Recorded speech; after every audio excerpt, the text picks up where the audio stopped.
presentes en la actividad de esta noche de la Academia Nacional de Medicina. Hoy tendremos el placer y el honor de escuchar al doctor Adrián Cáceres Chávez. Disculpen ese parpadeo. El doctor Adrián Cáceres es médico cirujano, graduado de la Escuela Superior de Medicina del Instituto Politécnico Nacional de México y se especializó en neurocirugía en la Universidad de Costa Rica, donde obtuvo una graduación con honor. Posteriormente realizó estudios de neurocirugía pediátrica primero en el Brigham Women's and Children's Hospital en Boston, y posteriormente, tras haber obtenido los permisos para la licencia para ejercer en Estados Unidos, realizó estudios de neurocirugía, completó estudios de neurocirugía pediátrica, neurocirugía con énfasis en pediatría y en neurooncología en el Children's Memorial Hospital de la Universidad del Northwestern en Chicago. El doctor Cáceres trabaja en el Hospital Nacional de Niños y además tiene su práctica privada en el Hospital CIMA, San José. Y por muchos años ha sido docente de posgrado en la Universidad de Costa Rica y ha entrenado a muchas generaciones de neurocirujanos y de neurocirujanas. Asimismo, forma parte de muchas organizaciones internacionales de neurocirugía, como la International Society of Pediatric Neurosurgery, y desde hace 5 años participa como docente en neuroendoscopía en la Universidad Federico II de Nápoles, Italia, junto con la Federación Internacional de Neuroendoscopía. Y ha sido miembro de otras organizaciones, tanto a nivel latinoamericano como internacionales. También ha participado como editor local de la revista de la Asociación Costarricense de Ciencias Neurológicas y a nivel internacional en la publicación oficial del Child's Nervous System.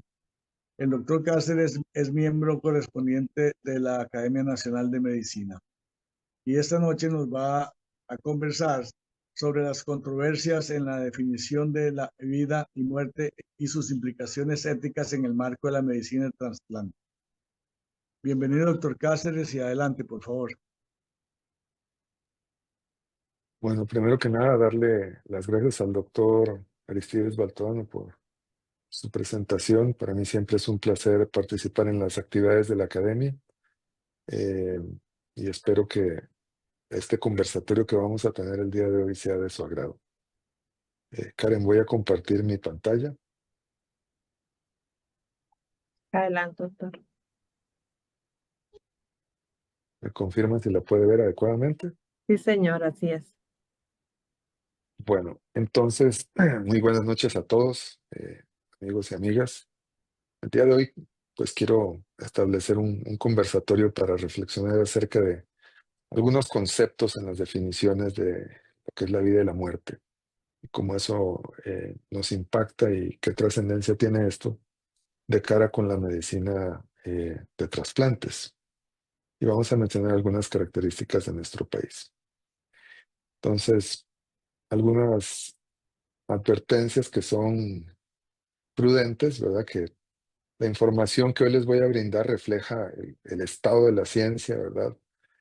Hasta 2024-2025. Como todos ustedes saben, la medicina es una ciencia que está en constante evolución y por lo tanto, algunas recomendaciones que hacemos hoy probablemente en unos años no sean tan válidas, ¿eh? Vayan cambiando y por ello siempre toda información que nosotros proporcionamos es importante que ustedes pues tengan el interés de ir a ratificarla, expandirla y en base a eso no apresurarse a tomar decisiones y por tanto pues yo simplemente les transmito un conocimiento y, y ustedes deben de hacer reflexión y generar juicios propios, ¿verdad? No se basen en todo lo que yo les digo, puesto que yo no soy el poseedor total de la verdad, ¿cierto? Por otro lado, la segunda advertencia que les tengo es que realmente una de las características que desgraciadamente se ha ido perdiendo a lo largo de los años entre los profesionales en medicina es que somos menos cultos que antes. Yo todavía tuve la gran oportunidad de tener algunos maestros exiliados de la Guerra Española, hombres de un conocimiento y humanismo impresionantes, ¿verdad? Entonces, conforme uno se hace más grande, se da cuenta que efectivamente solo sé que no sé nada, ¿verdad? Pero por otro lado, les puedo decir que lo más cercano que estoy a un filósofo, ¿verdad? A ser un filósofo es simplemente, yo creo que mi relación de parentesco con Guillermo Coronado Céspedes, que espero que esté aquí dentro del auditorio, que es mi tío, y que durante muchos años fue el decano de la Escuela de Filosofía de la Universidad de Costa Rica, profesor emérito de la Escuela de Ciencias Sociales y del Tecnológico, fundador del Círculo de Cartago y de la revista de comunicación del Instituto Tecnológico y otra publicación que se llama Coris. ¿Por qué hago mención de don Guillermo Coronado? Porque a través de él ha habido un acercamiento a Canamed, donde ellos, los filósofos, se han puesto en la disposición de interactuar con nosotros. Y yo creo que eso es algo muy valioso en términos de lo que nos pueden enseñar. Entonces, lo primero que vamos a hablar hoy, vamos a intentar llegar a una definición de qué es lo que está vivo. Y obviamente para todos los que estamos acá presentes dirán, pues claro, es muy fácil, es muy evidente decir qué cosa está viva, ¿eh? Porque no podemos hablar de muerte si no hablamos primero de qué es vivo. Y vean ustedes que incluso Linus Pauling, que fue el Premio Nobel de Química en 1954, por sus aportes en la biología molecular y la química cuántica, que por cierto inspiraron a James Watson y a Francis Crick para la descripción de la doble hélice del DNA. Se dejó decir que con respecto al origen de la vida y a lo que es la vida, confieso que es más sencillo estudiarla que intentar definirla. Entonces, ya incluso Linus Pauling estaba un poco en problemas. ¿Y por qué? Bueno, primero que nada porque el concepto de una definición, eh, digamos, ¿cuál es una definición que queremos que sea ideal? Y cuando nosotros hablamos de lo que es ideal, si uno ve el diccionario, vean que el concepto de ideal es aquello que satisface la concepción personal de algo que es perfecto o más apropiado. También la definición de ideal es aquello que solo existe en la imaginación, que es deseable o perfecto, pero que no necesariamente refleja la realidad. Y entonces, en las definiciones, tenemos definiciones ideales que participan o que son bastante buenas para categorías artificiales. ¿Qué son las categorías artificiales? Bueno, son cosas que reflejan el interés del hombre por su entorno. Ejemplo, aquí puse algunos ejemplos. Un sapricista, el concepto de que es basura, el concepto de que es un poema. Pero obviamente en la historia de la humanidad, en la aparición allá de los dinosaurios, en la evolución del hombre, pues no creo que hubieran sapricistas, aunque alguien me lo debata, pero obviamente el concepto de basura tampoco existía en aquel entonces y así otras cosas, ¿verdad? Entonces, las definiciones que son ideales funcionan bien para las categorías artificiales porque simplemente describen algo, ¿va?, que es de nuestro interés. Pero cuando utilizamos las definiciones ideales para las categorías naturales, estamos en problemas. Porque si yo les pregunto a ustedes, definan qué es el agua, qué es el viento, ¿verdad? ¿Cómo conciben ustedes la dureza o definan qué es el tiempo? Verán que ya no es tan sencillo llegar a una definición que sea concreta, que sea universal y que no refleje, digamos, la percepción de cada uno del mundo que los rodea. Entonces, ya por ahí empezamos con problemas en el concepto de la definición. Por otro lado, recuerden que es muy importante recordar el concepto de la alegoría de la cueva de Platón, ¿eh?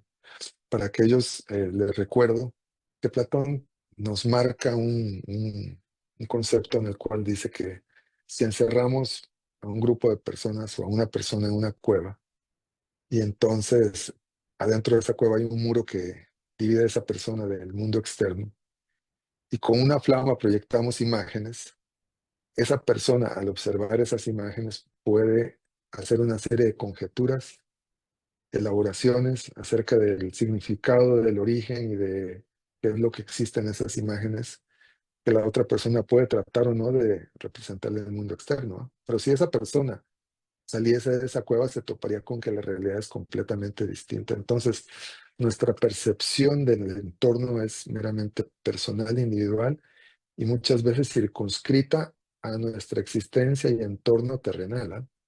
De tal manera que lo que experimentamos aquí no necesariamente es lo mismo que experimentaríamos en otro planeta, en otra galaxia o en otro tiempo, ¿ah? Y ahora incluso en otra realidad cuántica.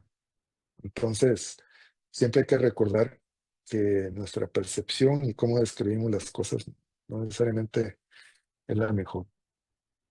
Y aquí es que cuando viene esta pregunta de qué es la vida, vemos que se entrelazan varias cosas: la filosofía, la informática, la matemática, la astronomía, la geología, la biología, la química, y se generan preguntas tan complejas como cómo emergió el código genético, ¿verdad? ¿Cuáles son los mecanismos que generaron la catálisis y cómo fue que eh, aparecieron las mitocondrias y eran entes extracelulares que entraron a las células monocariotas y de ahí hubo una complejidad progresiva, ¿verdad? Cómo se estableció un mecanismo de replicación genética a través de RNA, ¿verdad? Cómo se genera el proceso de evolución, cuáles son los requerimientos universales geológicos para que se dé la vida. Y entonces seguimos en ese problema de tratar de decir, bueno, ¿y cómo entendemos el origen de lo que nosotros decimos que está vivo? Porque si analizamos la historia del mundo y nos vamos hasta atrás, nos vamos a encontrar con algo que se conoce como el ancestro común, es decir, el primer elemento en el cual, dadas las circunstancias eh, geológicas, de temperatura, de química, cuándo fue que se originó ese primer elemento que progresivamente fue sufriendo una serie de cambios evolutivos y que fue incrementando su nivel de complejidad hasta lo que hoy conocemos. Y si vemos esta gran nube que representa la cantidad de organismos, ¿verdad?, que por mucho sobrepasan lo que hoy en día representa en una esquinita los mamíferos y en otra esquinita el hombre. Y además, decía Carl Sagan que si la historia del mundo pudiéramos resumirla en un año cósmico en forma representativa, la historia de la humanidad y lo que hemos hecho y deshecho con este planeta no abarcaría sino los últimos segundos del 31 de diciembre de ese año cósmico, ¿eh? Entonces, la forma en la cual tratamos de analizar retrospectivamente para decir cuándo y cómo comenzó la vida está bastante distante de los instrumentos de análisis, ¿verdad? A veces se nos antojan burdos. Vamos a ver. Pero bueno, podemos hacer algunos intentos de definición de qué está vivo. Por ejemplo, podemos decir que vivo es aquella condición que distingue animales y plantas de objetos inorgánicos y organismos muertos. Entonces ahí empezamos como a decir lo que no es, ¿verdad? Manifestada por el crecimiento a través del metabolismo, la reproducción y la capacidad de adaptación al medio ambiente a través de cambios originados por el medio. Entonces alguien podría decirme, bueno, resulta que el fuego consume energía, puede multiplicarse, puede crecer, eh, tiene un proceso metabólico porque entra un sustrato, lo procesa y expulsa, transforma energía y eventualmente también desaparece. Pero claro, todos sabemos que en el sentido real el fuego no está vivo, ¿ah? Y también podríamos decir que el software se puede replicar a sí mismo y expandirse, etcétera, pero tampoco lo contemplamos como vivo, ¿ah? Otra definición es que es un sistema abierto de reacciones orgánicas encadenadas que son catalizadas a baja temperatura por enzimas específicas que a su vez son subproductos del sistema. De nuevo, le damos mucha vuelta para tratar de describir algo que es tan, tan difícil, pero tan común, ¿verdad? Entonces entendemos que 8 características de una cosa viva que hacen que el fuego, por ejemplo, no esté vivo, es que hay un orden, ¿verdad?, celular, que hay un sistema de reproducción guiado por cadenas de DNA y RNA, que existe una homeostasis que genera regulación interna y también externa, que hay respuesta a los estímulos del medio ambiente, que tiene desarrollo y que se procesa energía. Entonces, ahí ya hay varias cosas que el fuego no posee y que por lo tanto no está vivo. Entonces, un científico que se llama Trifonov vino y analizó un montón de papers donde habían definiciones de vida y trató en base a 123 términos tratar de acuñar una expresión compacta del concepto de vida. Y dice que Trifonov dice que la vida es un sistema de información material, metabolizador que tiene capacidad de autorreproducción con cambios para que pueda evolucionar a lo largo del tiempo, que requiere energía y un entorno adecuado. De nuevo, un poco divagante, ¿eh? Y eso nos lleva a pensar, con la evolución tecnológica, es factible creer hoy en día, cuando uno ve pues, los prodigios de los adelantos de la ciencia, si está viva la inteligencia artificial. Pero bueno, los sistemas de inteligencia artificial no tienen procesos biológicos, son simplemente algoritmos, y el software no es una materia biológica, y no tiene esos procesos que nos referimos como metabolismo, reproducción o crecimiento. Hasta el momento se dice que la inteligencia artificial no es consciente ni sensible, ¿verdad?, a las cosas que le rodean, y que depende enteramente de la aportación del hombre, ¿verdad? Están programados, y que no tienen una forma física, sino que simplemente existen como bits de información y no tienen un cuerpo o forma biológica. Estamos en una fase bien interesante de la evolución, en la cual de la inteligencia artificial angosta, ¿verdad?, donde se generó el aprendizaje por máquina, ¿verdad?, que hoy en día, por ejemplo, hay sistemas que analizan miles o millones de radiografías y pueden determinar con mejor precisión que el hombre, si hay una variante en esas imágenes. Pasamos a los sistemas de inteligencia artificial general, ¿verdad? Y ahí estamos rumbo al punto en el cual se denomina la inteligencia superartificial, ¿verdad?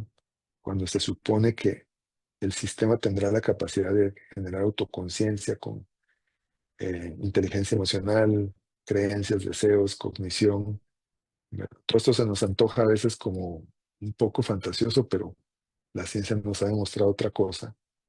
Y se supone que en esa singularidad de la evolución, ¿verdad?, el intelecto humano, vean que más o menos en 1950, de acuerdo a este gráfico, apareció, digamos, los primeros computadores, y que fue evolucionando progresivamente en una forma logarítmica, ¿verdad? Se dice que la singularidad va a ser el punto que se calcula tal vez en 2045, en el cual la inteligencia artificial sobrepase la inteligencia de todo el género humano reunido. Es decir, toda nuestra inteligencia colectiva, así de poderoso y maravilloso como es el cerebro, imagínense, si juntáramos toda la inteligencia de los humanos en la Tierra, bueno, se dice que para 2045 las máquinas estarán en capacidad de sobrepasar esto. Y bueno, también viene la gran pregunta: ¿cómo podemos mandar sondas al exterior, las sondas Voyager, cómo podemos mandar a buscar vida si no hemos terminado de definir qué es la vida en la Tierra? ¿Y por qué nos aferramos a que la vida tiene que tener necesariamente la misma estructura química basada en una química de carbono? Puede ser que la vida sea totalmente diferente. Siempre que fantaseamos y planteamos aliens, le ponemos pies, ojos, manos y caminan, etcétera. Se parecen a nosotros, pero perfectamente puede ser totalmente distinto. Y les voy a dar un ejemplo. Vean, cuando las sondas llegaron a Marte, hubo un experimento en el cual traían una solución que se suponía que si se mezclaba con la Tierra de Marte, y ahí habían bacterias, iba a haber un procesamiento, se iba a liberar CO2. Y entonces todo eso estaba radiomarcado. Le pusieron por decir, ese caldo a la Tierra de Marte, y efectivamente salió CO2, ¿verdad? Entonces, primero eso fue muy sorprendente. ¿Cómo así? Es decir, ¿quién está procesando para que se genere CO2? Entonces lo que hicieron fue inmediatamente agarrar eso y someterlo a un proceso de esterilización. Y bueno, vamos a volver a echarle a ver qué sucede. y le volvieron a echar y ahora resultó que produjo más CO2 todavía. Entonces, de repente, resulta que la ciencia a veces no se ajusta, ¿verdad? Si somos estrictos, hay mucha gente que cree que eso es una prueba irrefutable de que efectivamente hay capacidad catabólica por algún ente en Marte y que eso podría ser la base de la vida. Está abierta todavía después de todos estos años esa pregunta. Entonces, la vida es algo complejo, todos la experimentamos y podemos intentar señalarla, pero qué difícil que es definirla, y más aún definirla fuera de los contextos de nuestra humanidad, que es limitada, no tiene suficiente entendimiento de todo lo que sucede, ¿verdad? Y que nuestro progreso pues va muy lento en comparación a la escala cósmica. Cuando hablamos acerca del concepto de muerte, ¿verdad? A mí me gusta acuñar este término que postuló Christian Barnett. ¿Se acuerdan que Christian Barnett fue el primer cirujano sudafricano que realizó el primer trasplante de corazón? Christian Barnett dijo que la muerte no siempre es un enemigo, a menudo es un buen tratamiento médico. A menudo llega a lo que la medicina no puede resolver y que es terminar el sufrimiento, ¿eh?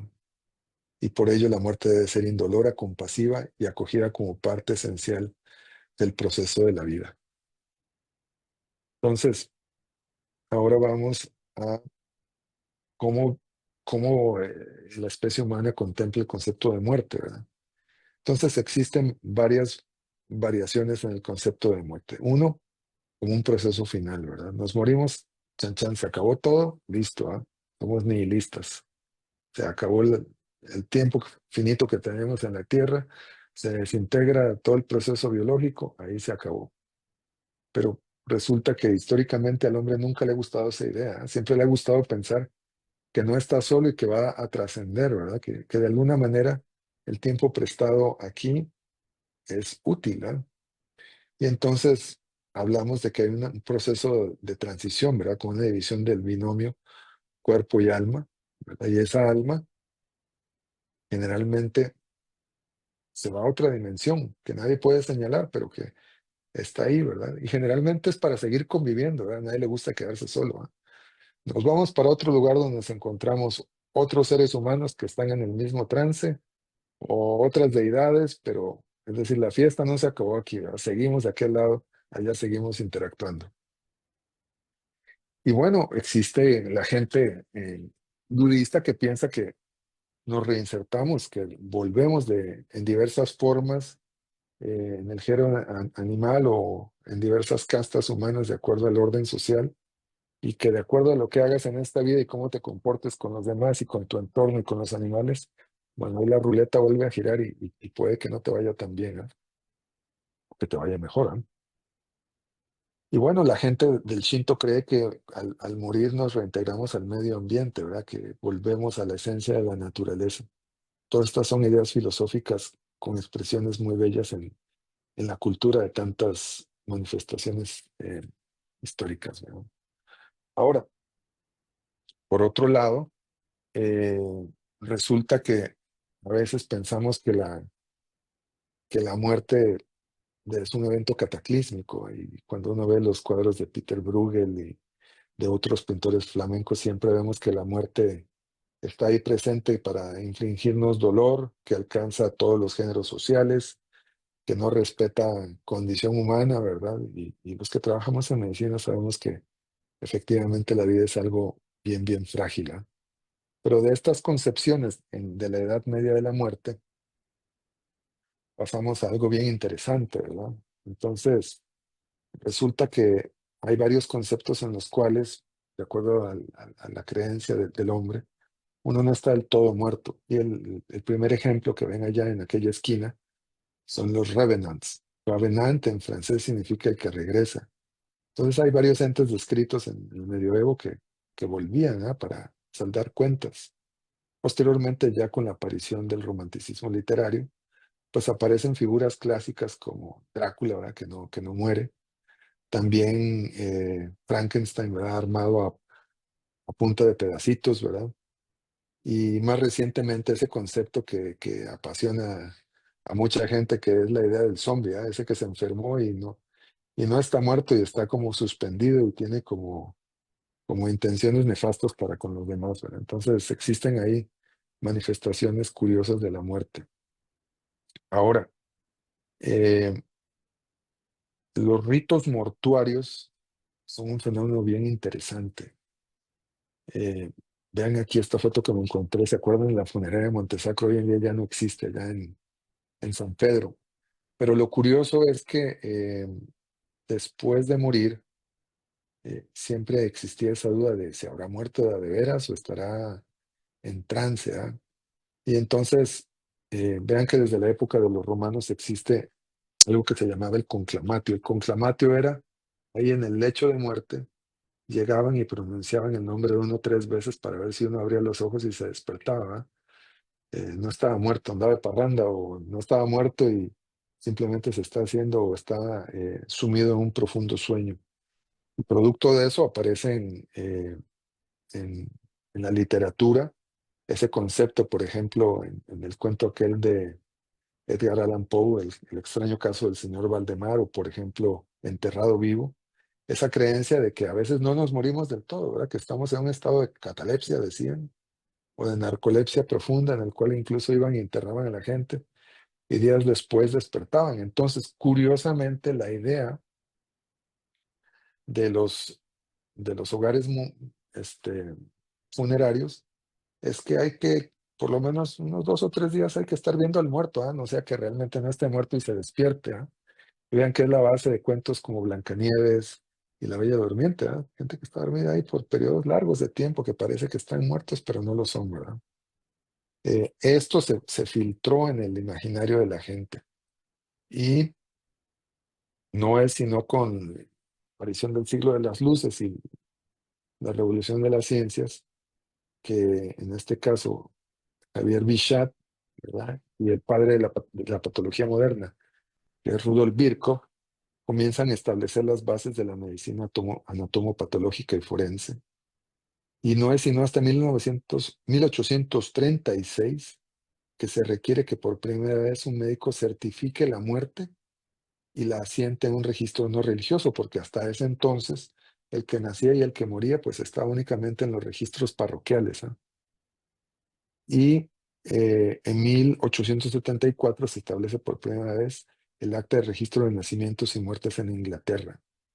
¿Y por qué esto era importante? Porque, por ejemplo, antes de eso, fácilmente se podía aducir que un niño había sido mortinato, ¿ah?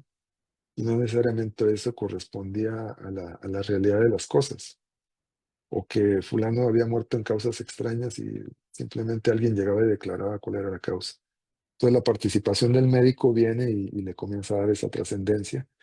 Y aparece el concepto de la muerte cardiorrespiratoria. O sea, si usted está muerto, el corazón ya no late. Con la invención del estetoscopio, pues podemos oír con un poco más de claridad los sonidos dentro del tórax y le ponían un espejo para ver si había algún tipo de movimiento ventilatorio que generara vaho sobre la superficie del espejo, ¿ah? Em,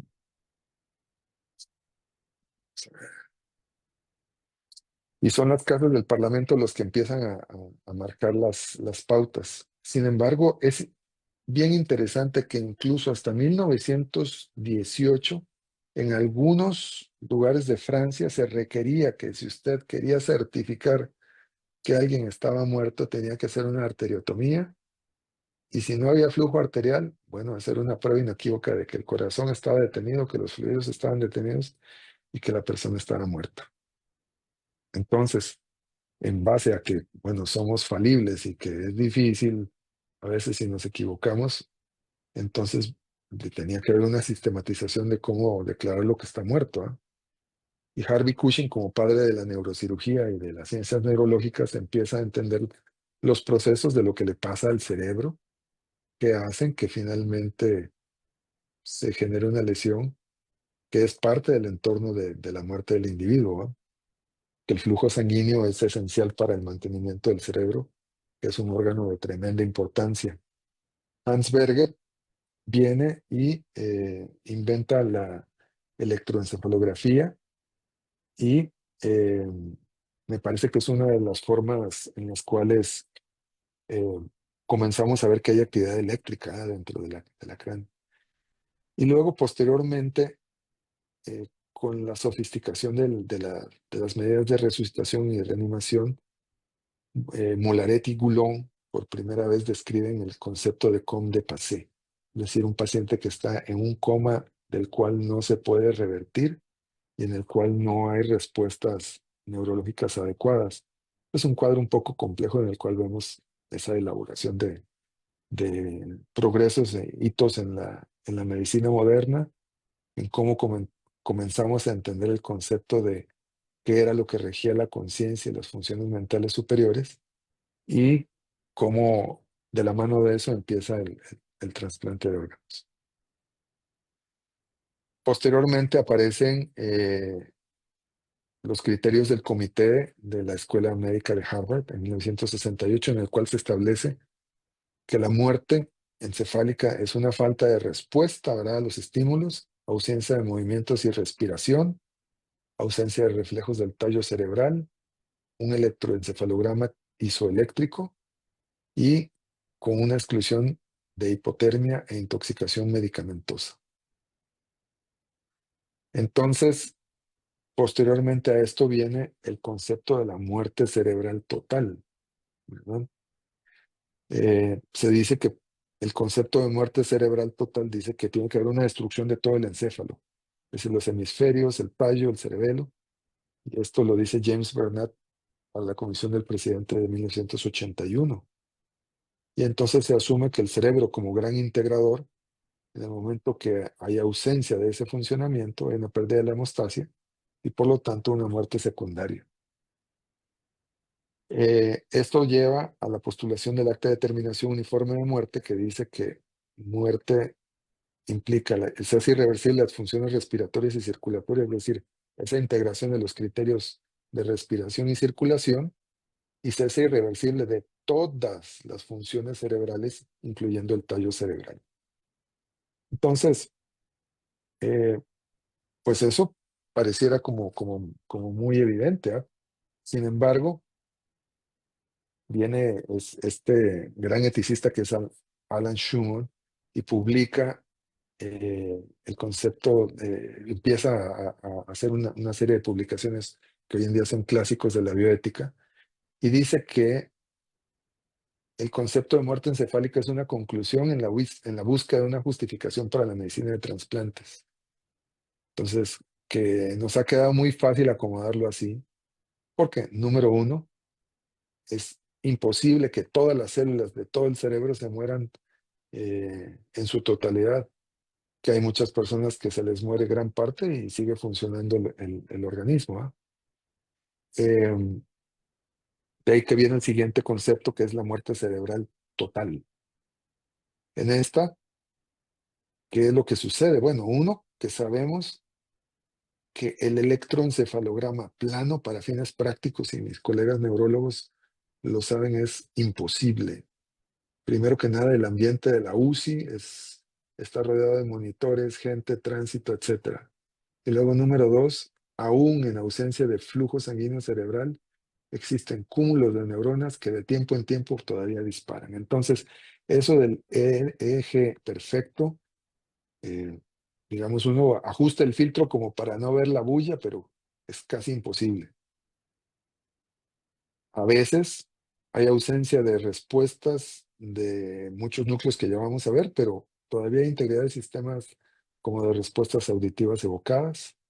A veces los sistemas hormonales continúan porque en la irrigación del sistema carotidio, a pesar de que el sistema carotidio está descontinuado, a veces por ramas de la carótida externa, existen vasos que pueden llegar a la hipófisis y todavía sostener función hormonal, ¿eh? Y entonces Schumann dice que ese concepto de muerte cerebral total puede generar un conflicto o confusión porque plantea en el público el concepto de una doble muerte, es decir, que se murió cerebralmente, ok, ya lo declaramos muerto, pero el paciente siguió en coma y pasaron días, semanas o meses y después dice, se volvió a morir, ¿ah? Y no, vamos a ver por qué es importante hablar esto, ¿verdad? Y muchas veces dice, por ejemplo, que un paciente con muerte cerebral que está en tecnología de soporte vital, pero que lleva a cabo todas las demás funciones, como digestión, crecimiento, combate activo contra la infección, fiebre, o incluso, como ha sucedido, ¿verdad? Madres embarazadas en las cuales sufrieron muerte encefálica, si uno le da sostén, puede llevar a término ese embarazo, ¿eh? Esas personas difícilmente estaríamos de acuerdo de etiquetarlas como cadáveres, ¿verdad? Y entonces en 2008 el Consejo Presidencial en Bioética rechaza el concepto de muerte cerebral total y se acuña el término de falla cerebral total. ¿A qué nos referimos con esto? Bueno, hay que entender que el organismo como un todo no se refiere a todo el organismo, como solo únicamente la suma de sus partes.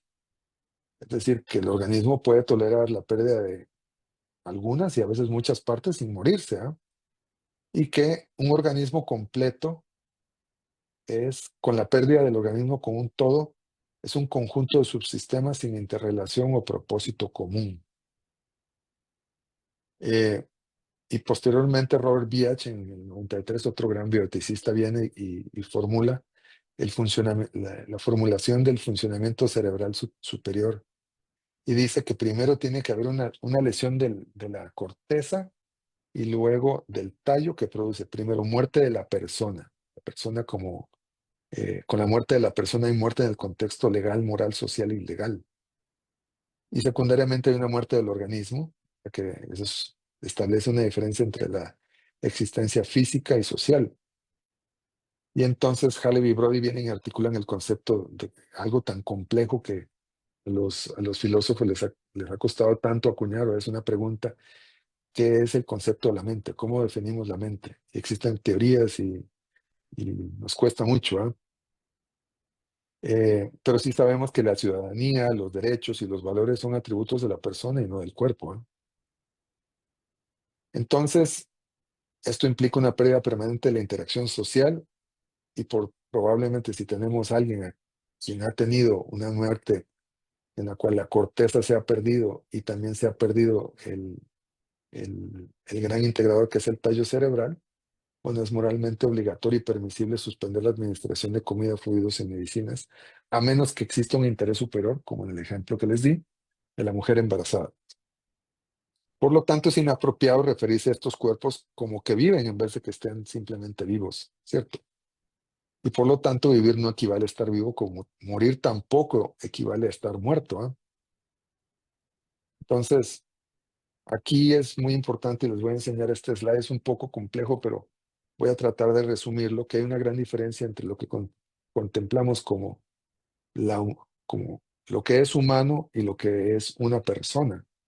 Entonces, lo que es humano es porque es un individuo de la especie con existencia biológica, pero la persona es un sujeto con reconocimiento moral, jurídico, social que tiene derechos y deberes. Mientras que en uno lo que lo define es el DNA y la existencia, ¿verdad? Que nació y que está aquí. Por el otro lado, se tiene que contemplar la conciencia, la racionalidad, la autonomía, la capacidad de relaciones sociales, la capacidad de decidir qué va a pasar con nuestro futuro, ¿ah? Y entonces existen varios tipos de enfoques biológicos, filosóficos, jurídicos, de derechos, de ejemplos. Eh, y podemos entonces entender que desde la perspectiva, John Locke dice que la persona es igual a la autoconciencia más su proceso de memoria que le permite analizar. Y Manuel Kant dice que es la autonomía racional más la dignidad, que es un concepto tan valioso de lo que es bueno y propio y bello, ¿ah? Y Peter Singer viene más allá y dice que la personalidad, o sea, el concepto de persona implica la capacidad de entender, procesar el sufrimiento y generar intereses que lo modifican, ¿no? Entonces, aquí a veces entramos en algunas controversias en cómo definimos qué es una persona, ¿eh? Entendemos que la definición biológica es que una persona es todo ser humano vivo, ¿eh? Y la pregunta es, ¿un embrión en investigación es una persona? ¿Verdad? tiene esas características, ¿no? Desde el punto de vista filosófico, Kant dice que para ser una persona debemos de ser racionales y autónomos, pero obviamente un paciente que está en coma irreversible no es ni racional ni autónomo, entonces dejó de ser una persona. Desde el punto de vista jurídico, un sujeto tiene derechos legales, pero nosotros acuñamos conceptos tan interesantes como las corporaciones, ¿verdad? Muchas corporaciones tienen personería jurídica. ¿Y acaso que son personas? ¿Acaso que son seres vivos? Son constructos de la mente, ¿eh?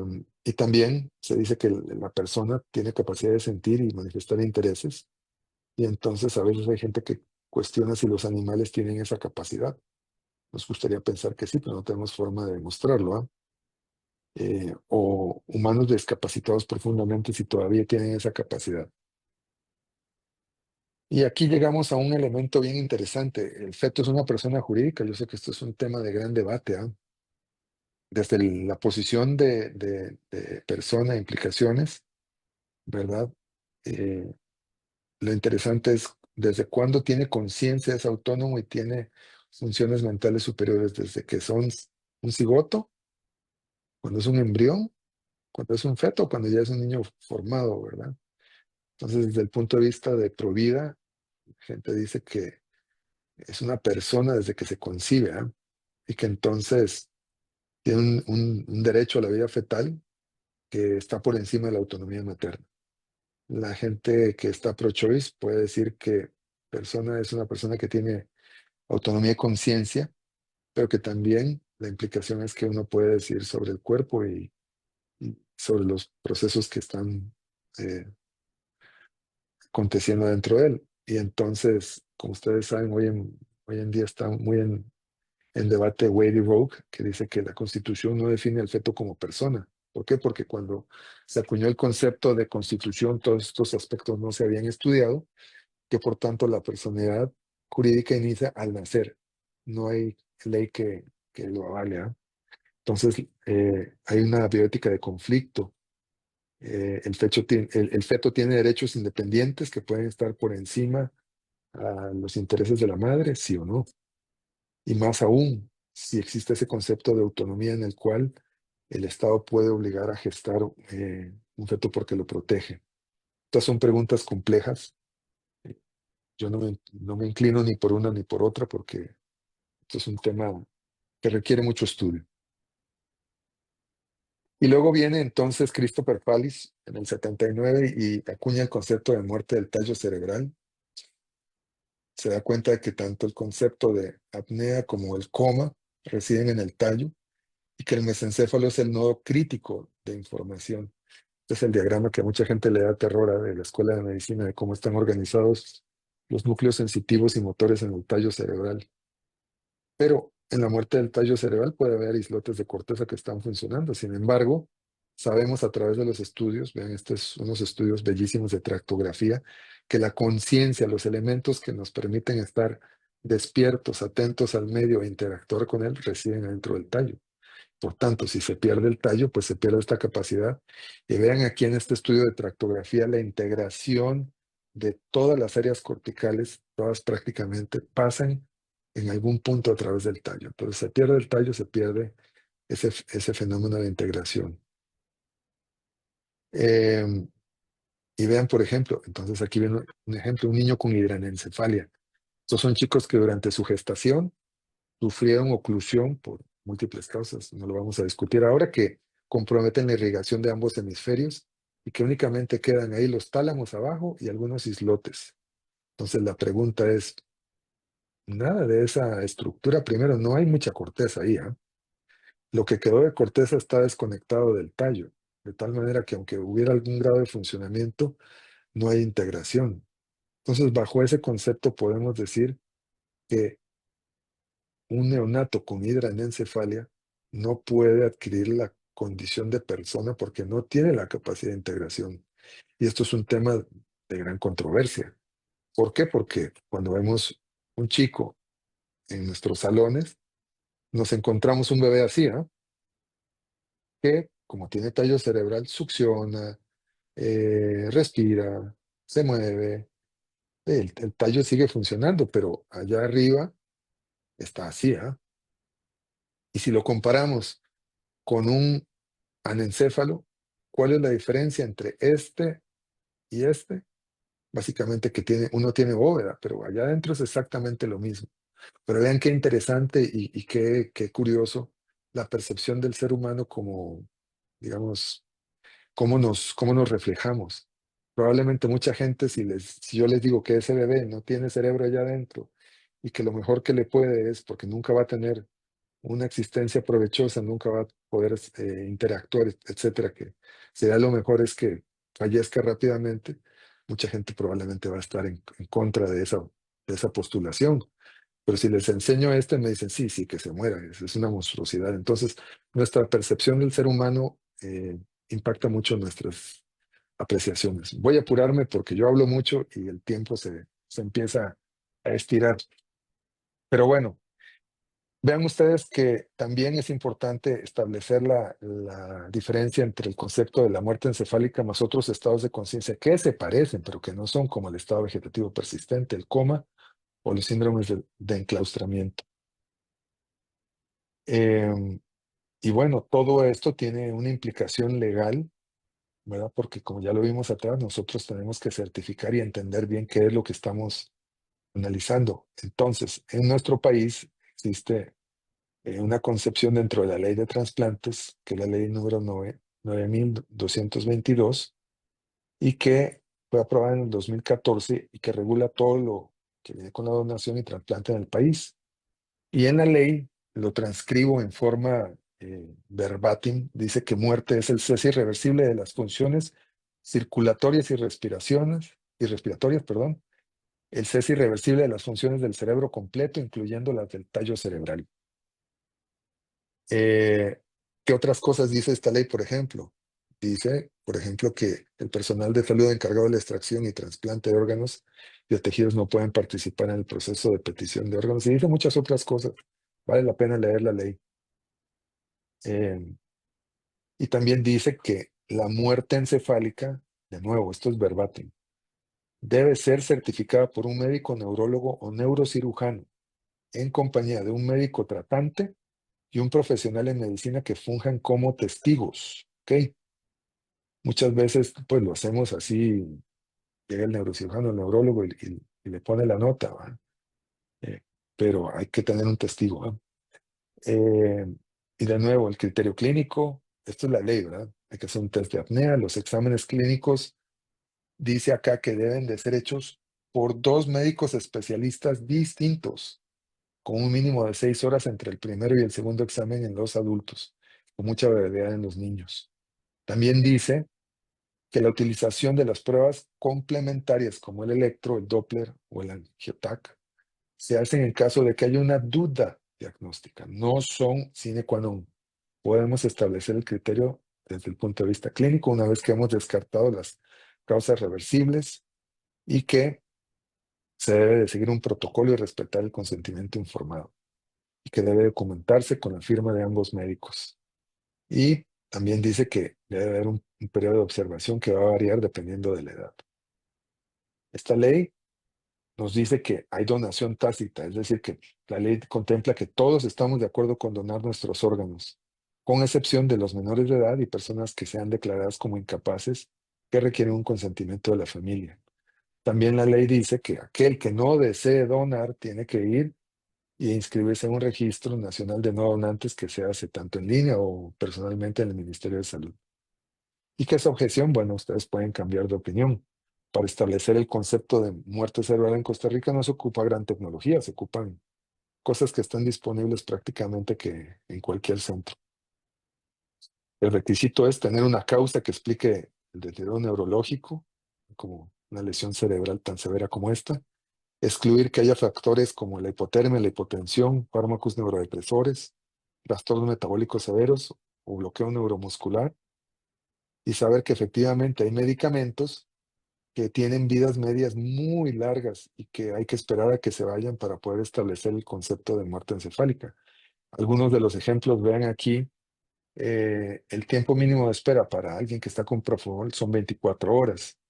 Fentanilo, 48 horas. Alguien que estaba con coma barbitúrico hay que esperar 72 horas. Lorazepam, 72 horas.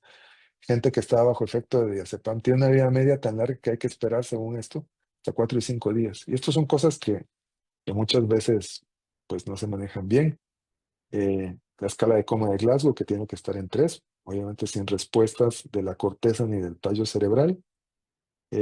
Establecer estímulos dolorosos y que no tengamos la presencia. Estos diagramas tan lindos que para mí son como una forma de entender que existe un circuito horizontal, que es el reflejo pupilar que viaja desde los ojos al mesencéfalo y se devuelve.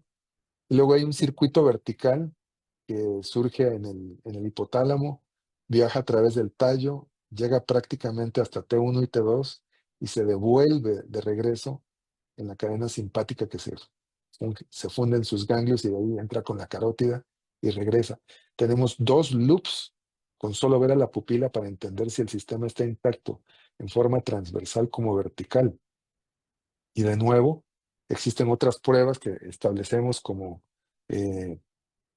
tocar la córnea, mover el tubo endotraqueal para ver si hay respuestas nauseosas o si hay parpadeo, las pruebas calóricas que están evaluando la interacción de los núcleos vestibulares, ahí estamos evaluando el tallo cerebral en forma transversal y obviamente el test de apnea.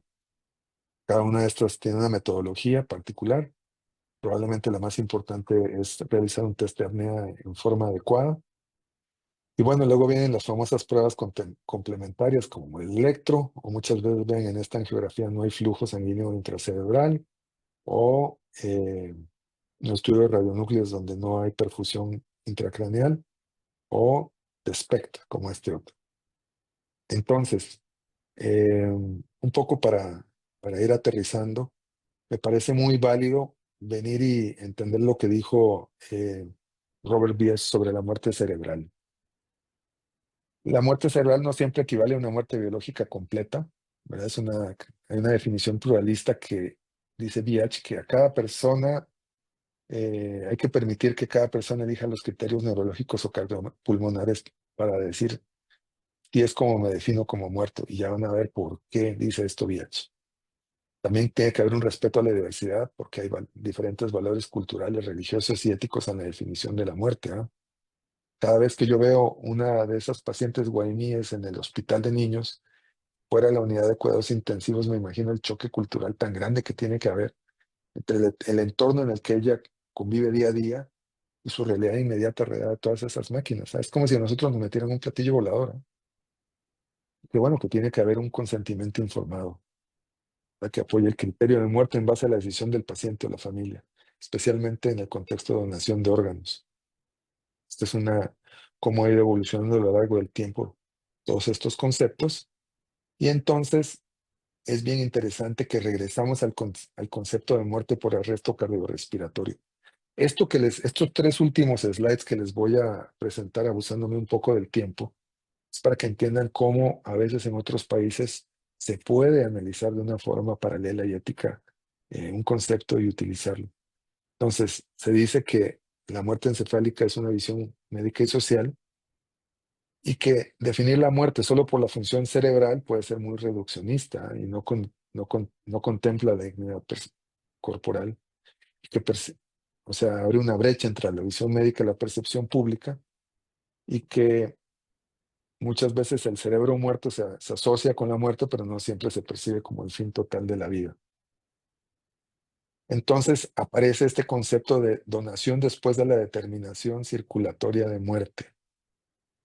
Eso implica que la muerte puede ser intervenida e instrumentada. Me explico. Entonces, si yo tomo una decisión planeada y digo que tengo una patología que no tiene esperanza de cura y quiero ayudar a quienes están esperando un órgano, yo puedo tomar la decisión planeada de que me suspendan el soporte.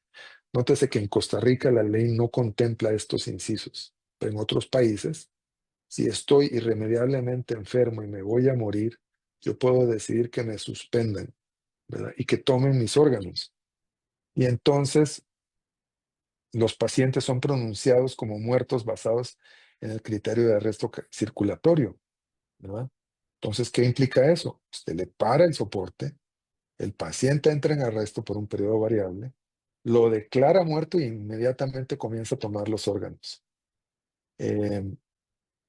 Estamos claros que ese cese de la circulación van a dar muerte encefálica secundaria, pero eso no es parte de esta premisa, de esta estructura de donación. Y entonces se necesitan tres componentes esenciales, que hay que tener una intención clara de que no hay que realizar RCP, que hay que tener un periodo de observación que confirma la apnea persistente, la ausencia de circulación y la pérdida de conciencia, que impiden un retorno espontáneo a la función cardíaca. Y tiene que haber una prohibición de cualquier intervención que restituya el flujo sanguíneo cerebral. Entonces, la clasificación de Maastricht, allá en los Países Bajos, que dice que hay fenómenos no controlados. Ejemplo, el paciente que le venían dando RCP en la ambulancia y llegó muerto al llegar al hospital, dead on arrival. O aquellos que no pudimos resucitar. Y también aquellos pacientes que tienen arresto después de muerte encefálica y aquellos que tienen arresto cardíaco dentro del hospital. En la clasificación de Maastricht, tenemos pacientes controlados, que son pacientes en UCI con lesiones no recuperables a los cuales les suspendemos las medidas. Se retira la medida, el equipo de trasplante está presente, ha habido un consentimiento a la donación de órganos, se produce el arresto cardíaco, se da un periodo de no touch y después se procede a la evisceración. Las paradojas de este es que obviamente los órganos tomados continúan funcionando. Entonces, si nos vamos a la definición aquella de que si estaban muertas las cosas o no, pues en realidad los órganos siguen vivos. ¿Ah? El corazón inicialmente estaba excluido en esa lista, obviamente por toda esta controversia ética, pero hoy en día se dice que usted puede recuperar el corazón si lo pone en ECMO, arranca el corazón in situ y le pone un balón que obstruye la circulación cerebral para que haya muerte encefálica. Entonces, es un concepto, me parece a mí, bien complejo. ¿Ah? Y luego, por último, déjenme hablarles de las famosas ficciones legales en el concepto de muerte. La muerte es un constructo legal o un acuerdo social. Entonces, aplicamos consideraciones legales a dos definiciones distintas. Ya dijimos que la muerte cerebral no equivale a la muerte, ya que el organismo continúa realizando funciones integrativas, a veces de un daño irreversible, ¿verdad? Hay gente que tiene el cerebro destruido y el tallo y que pueden con soporte vivir semanas, meses e incluso han habido casos de años, ¿verdad? Y que estas funciones obviamente están ausentes en un cadáver. Entonces nosotros pronunciamos a alguien como en muerte encefálica y podemos llenar documentos legales y todo. Es un constructo legal, es una ficción. Es una ficción anticipatoria, ¿verdad?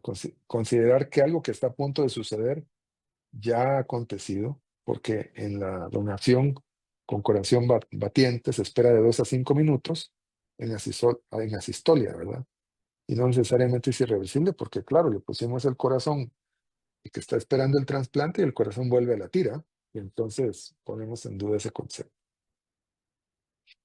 Por último, creo que la visión unificadora para el paciente con muerte neurológica es cuándo puedo suspender los cuidados y medicamentos, cuándo estoy éticamente en ese deber. Bueno, cuando hay una causa con un cese irreversible de la función neurológica, demostrado a través del examen físico y de los medios de diagnóstico si hay alguna duda. ¿Cuándo se pueden obtener órganos para trasplante? Cuando se completan esos requisitos de certificación. ¿Y cuándo debo de llamar al servicio funerario? Bueno, cuando ese paciente está en asístole. Y de esta manera, en resumen, quiero decirles que el concepto de muerte encefálica hoy en día está aceptado universalmente. Aún no existe un consenso unificador para los prematuros, que todavía no tienen un desarrollo adecuado que uno pueda permitirle evaluar el tallo cerebral, incluso en niños pequeños. Las guías y las leyes en esencia no han cambiado. Lo que ha cambiado es todo este constructo de cómo definir el concepto de muerte. Siempre recuerden, hay que excluir las causas contraindicatorias y el diagnóstico de la muerte esencialmente es clínico. Los exámenes complementarios son útiles, pero no reemplazan a la clínica. Y de esta manera, pues les doy a todos las gracias por su atención y estoy en espera de sus comentarios. Buenas noches.